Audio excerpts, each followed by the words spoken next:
こんにちは、レイムです。おっす、マリサだぜ。ついに、新型 CRF250 シリーズの新型が正式発表されたぜ。タイでは、CRF300 の新型発表もされてましたね。そうだ。こちらは限定モデルの発売もある。現行オーナーとしては、とても気になるニュースですね。新型の噂は2020年初頭から出始めて、現行型は5月に生産終了。そして11月13日の金曜日に、新型発表という流れでしたね。日本発表では、タイ発表のようにサプライズはあるのだろうか？どうでしょう。というわけで今回は、CRF の使い道は、主に峠道と林道のツーリング。ライトユーザー目線で新型情報パート2をお送りするぜ。では、ゆっくりしていってね。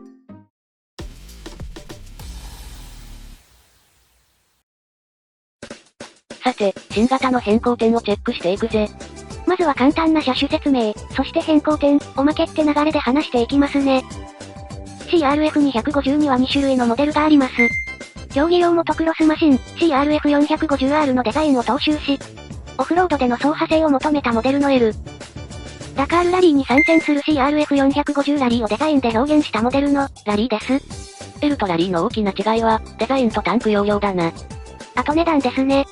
今回のモデルチェンジの理由は、排ガス規制ユーロ5への対応と、二輪車透過機基準対応らしいな。何もないのにモデルチェンジって、あまりないですからね。排ガス規制のために、モデルチェンジのサイクルが短くなってる。自分のバイクが販売終了になるのは、ちょっと寂しいぜ。モデルチェンジは進化の証。そうだな。じゃ、気を取り直して、変更点の確認だ。前回のモデルチェンジでは、排ガス規制の強化に伴って、エンジンや給排気系に改良が入ったんだが、1キロの重量増で収めていた。今回はどうなの？また増えたの？今回は、ユーロ5対応させて、さらに軽量化してきた。L は144キロから140キロだ。ラリーは、なんと157キロから152キロ。よもやよもやだ飛び道具でも使ってきたのか？違うな。バッテリーをリチウムイオン製に変えたり、フレームをアルミ化とかはしていない。コツコツ煮込んで作り上げたって感じだ。かなり軽くなったんですね。これでバッテリー変えたらさらに2キロはいけますね。実車にまたがって、軽さを体感してみたいぜ。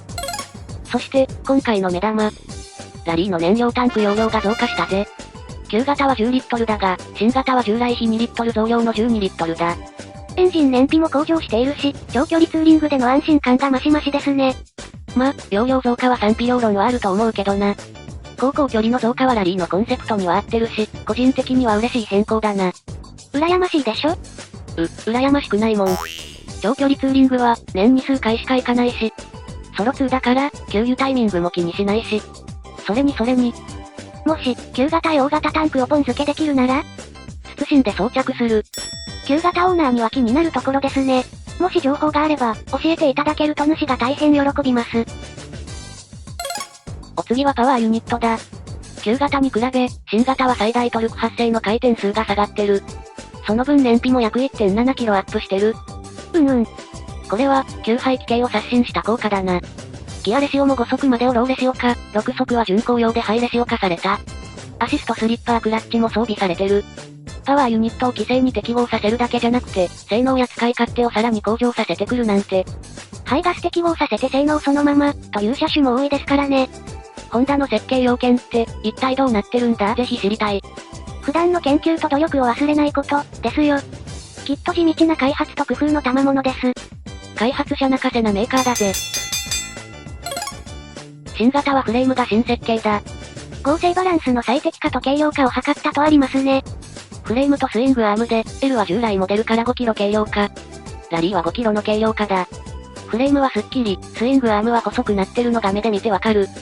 最近のホンダの新型説明文には、最適化という言葉がよく使われますよね。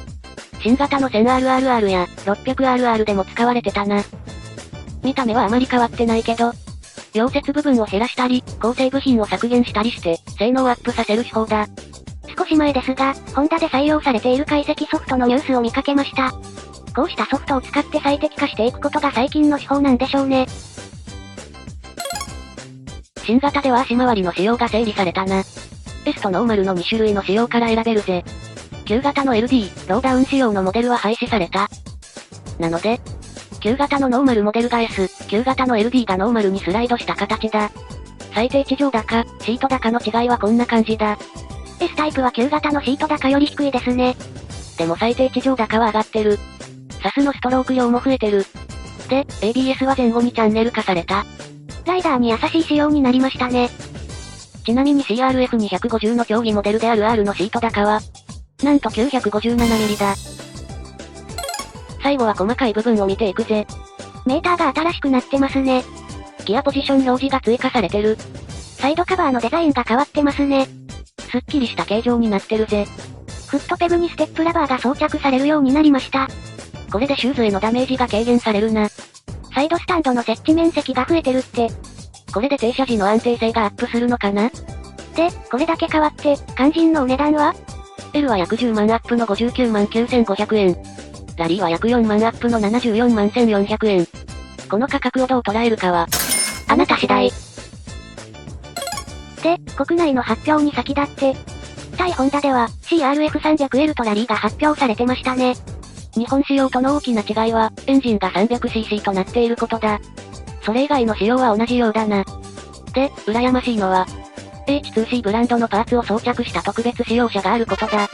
なんと、100台限定のダートアディットエディション2020モデルですね。泥中毒モデル。こいつは、H2C が販売している CRF300 用のアクセサリーパーツがてんこ盛りだ。ハンドガードデカールハンドルバー。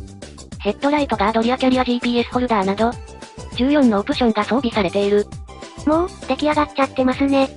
ヘッドライトカバーの形状が、仮面舞踏会のマスクみたい。好きさお前が。価格は18万2900対バーツ、日本円で約63万4000円だ。ちなみに H2C って？ H2C は、対ホンダのアクセサリーブランドだ。こうして見ると、CRF250 ってラリーレプリカのイメージを強く感じるけど、実際のところ、どんな車種なの？レプリカ戦なの？じゃ、簡単に CRF250 の歴史を説明しようか。CRF250 は、先代のオフロードシリーズ。XR250 が生産終了した5年後、2013年に発表されたモデルだ。250オフ車がホンダのラインナップから消えて数年。後継車種がないことに危機感を感じて開発されたバイク、という話もある。CRF の方が、なんか立派に見えますね。金色のフロントサスが、豪華に見える理由かな？ 250 オフでは整列サスが主流だったんだけど、CRF250 はフロント倒立サスで、しかも前後昭和製。倒立サスは高級ってイメージなんだけど、手の届きやすい価格で発売された。倒立サスは見た目がかっこいいから、販売にも貢献したみたいですね。その後、ユーロ4規制に対応するため2017年にマイナーチェンジを実施。厳しくなる排ガス規制に合わせながら、1kW の馬力アップをさせてる。ホンダのやる気を感じます。そして L をベースに、ホンダのラリー競技車である CRF450 ラリーをモチーフにしたモデル、CRF250 ラリーが追加された。L との違いは、タンク容量増加と、馬ハに負けずとも劣らないようにトーライトだ。ホンダは2013年からダカールラリーに挑戦してるんですよね。そうだ。2020年はホンダが KTM の連勝を阻止して優勝したぜ。なので、今年は記念モデルが出るかと期待してたが。ま、ラリーはダカールレプリカとしては絶好の素材だ。主のバイクはこの2017年モデルだぜ。レプリカといえば、愛知にあるオフ車ショップ、ダートフリークスさんが、250ラリーをレプリカ化してる記事を見かけましたよ。これが、すごくかっこよくて。このまま、お持ち帰りしたいぐらいだな。新型 CRF250 のコンセプトはエボルードでしたので、モタードとか、メーカー公認のラリーレプリカとか、今後の展開も気になります。だな。今後の展開にも期待だぜ。というわけで今回は以上だ。次はエンディングです。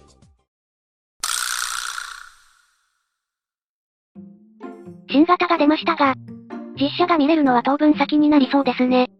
新型発表の動画の時は、いつも同じこと言ってるな。だって仕方ないじゃないですか。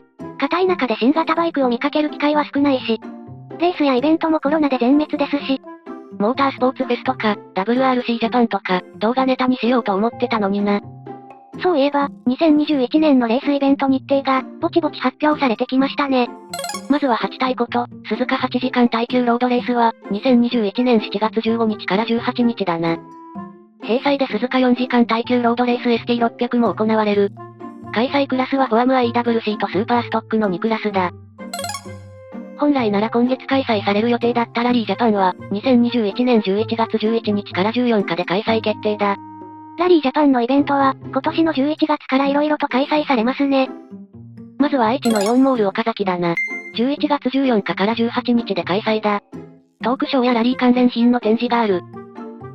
11月15日は、トヨタガズーレーシングが開催するラリーイベントが愛知県豊田市で開催だ。